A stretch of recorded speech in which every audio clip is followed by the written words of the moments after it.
আমি ঋণী খালিদ সাইফুল্লাহ আইয়ুবী, আল্লাহরে বান্দার কাছে আমি ঋণী। ভেতরে তো আসলে কেউ কারো না, এমন একটা জায়গা, ওটা একটা আলাদা জগৎ। আর জালেমরা আমাদের সাথে এমন আচরণ করেছে, 24 ঘন্টা তালা লাগিয়ে রাখতো।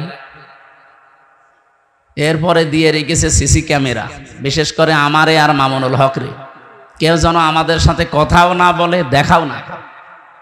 ওখানে কেউ যদি একটু তাকায় আমার দিকে ওনার দিকে, ও একেবারে ডাইরেক্ট খবর হয়ে যায় জায়গা মতো। সে এখন ওর চাকরি নিয়ে টানাটানি। আমার দিকে তাকাবে কি করে? ওই দূর থেকে। আর যারা আসে অধিকাংশ পাহারাদার গুলো দেখতাম সব হিন্দু। দেবদুলাল, সুব্রত বালা, আশিক কুমার, নয়ন ঘোষ, এত সব আল্লাহর ওলির নাম বলছি। এর কাছে কোনো আলেম সালেম আছে? ওই দূর থেকে যদি বলতাম যে দাদা সব সময় তালা লাগিয়ে রাখেন, 3 বছর একটা ঘরের ভেতরে, এইদিকে 3.5 হাত, এদিকে 2.5 হাত, আর সামনে আবার পায়খানা দেওয়া, ওর ভেতরেই সব 24 ঘন্টা এভাবে দিয়ে রাখেন। একটা বই নিয়ে আসতে পারেন, একটু পড়তাম। ও বই নিয়ে এসেছে বঙ্গবন্ধুর আত্মজীবনী। পড়ে আমি করবো কি? হুজুর এর ভেতরে জ্ঞান আছে। পরের সপ্তাহে বললাম যে একটা বই দেন, বই দিয়েছে বঙ্গবন্ধুর ছেলেবেলা।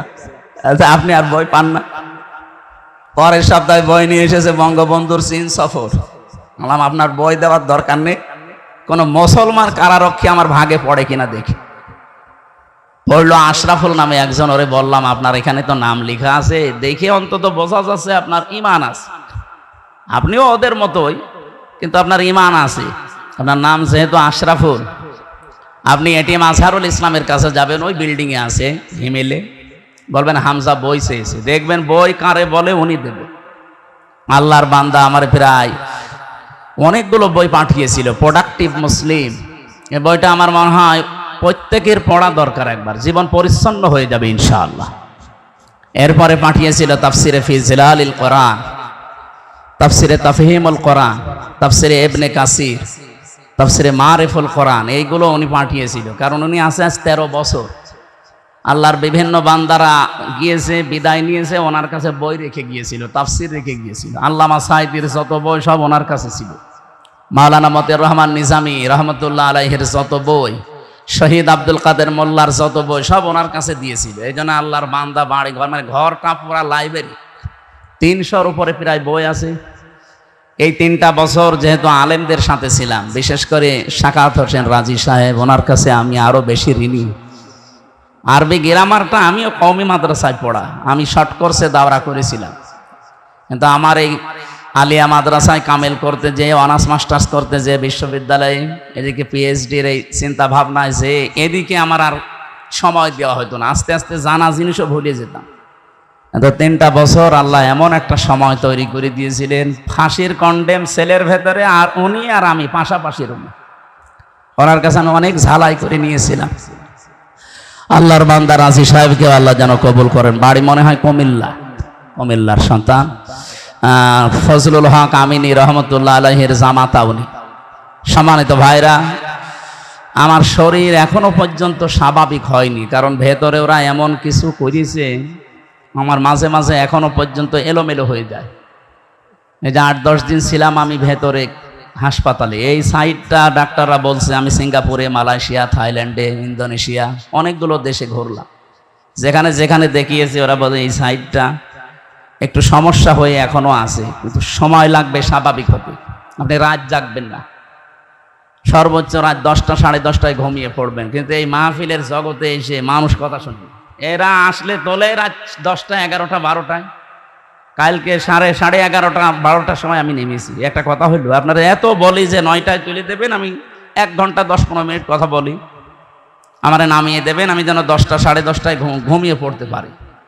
যে গরু দিয়ে চাষ করে খাবেন, ও গরুই যদি মরে যায়, আমি তত কিছুদিন বেঁচে থাকি নাকি আমারে মেরে ফেলবেন?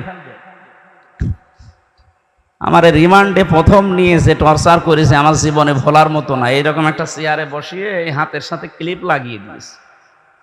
আমার আগে একজনকে নিয়ে গেল, ওরে দিয়ে আমারে দেখাচ্ছিল যে এইভাবে করে কিন্তু আমরা নখ তুলি, এই জন্য এখানে একটা চাপ দিয়েছিল।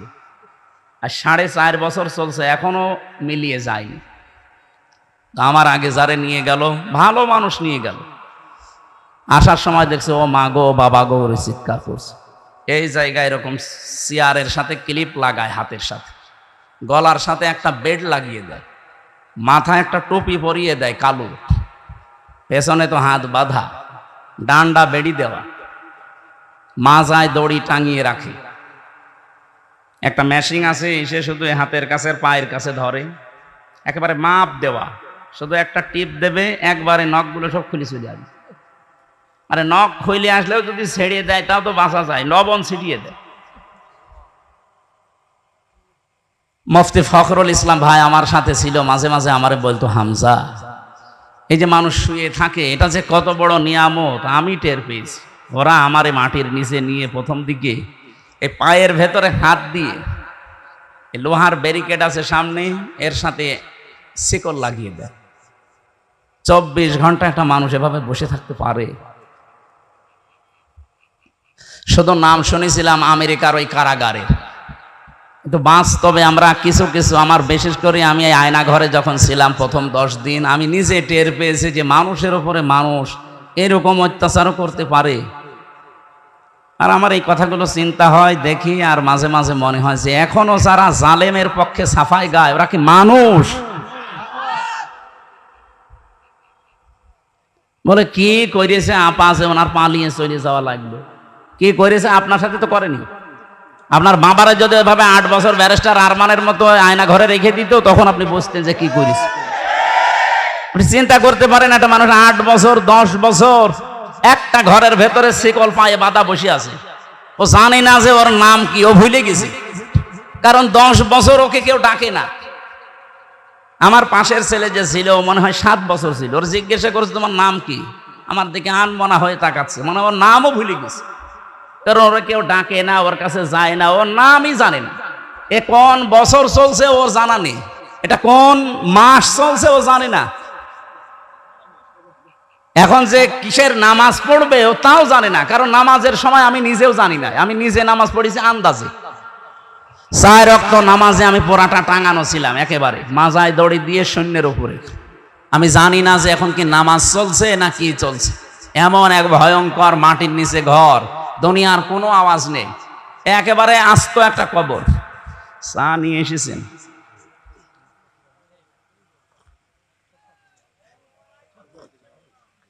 এ তো চা না তো মমতা জাফার মতো ঠান্ডা হয়ে গেছে,